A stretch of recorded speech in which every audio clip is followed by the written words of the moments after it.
Okay, so it says the population of weights for men attending a local health club is normally distributed with a mean of 170, standard deviation of 26. An elevator in the health club is limited to 34 occupants, but it will be overloaded if the total weight is in excess of 6,324 pounds. Assume there are 34 men in the elevator. What is the average weight beyond which the elevator could be considered overloaded? Right. You just took the total allowed weight divided by 34 men. So some men can be less than this, some men can be more, but on average, each man has to weigh 186 pounds in order to maintain the level of safety.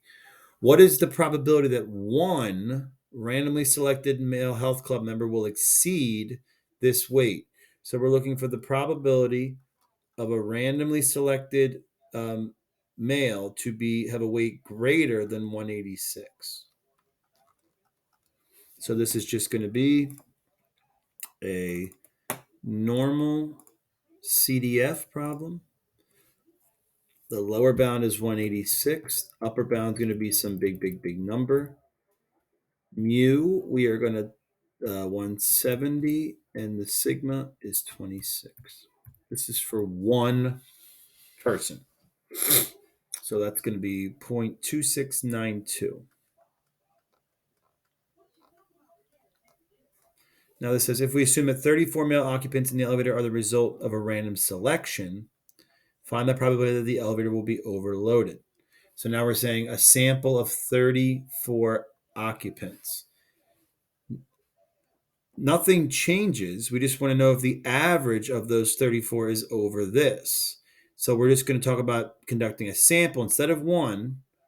We're talking about the probability that the average of the 34. So it's still normal CDF. Nothing changes except for our standard deviation, which becomes 26 divided by the sample size. The square root of the sample size. Because we're talking about a sample, no longer one individual man. So this is going to be 1.66. Don't forget this e to the negative 4 here. That means basically we have 0.000, 3 zeros and then a 1. But if we're rounding to 4, this number is going to be 0.000166.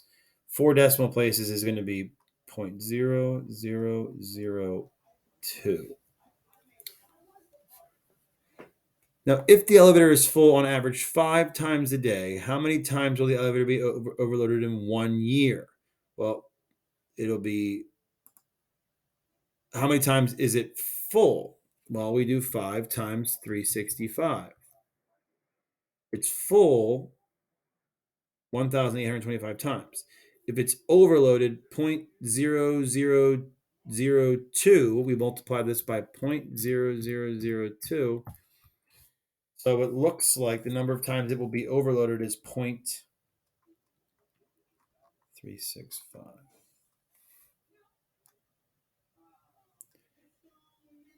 So it's not really expected to happen at all throughout the course of a given year. So there is no reason for concern. So that's going to be your answer there. Okay.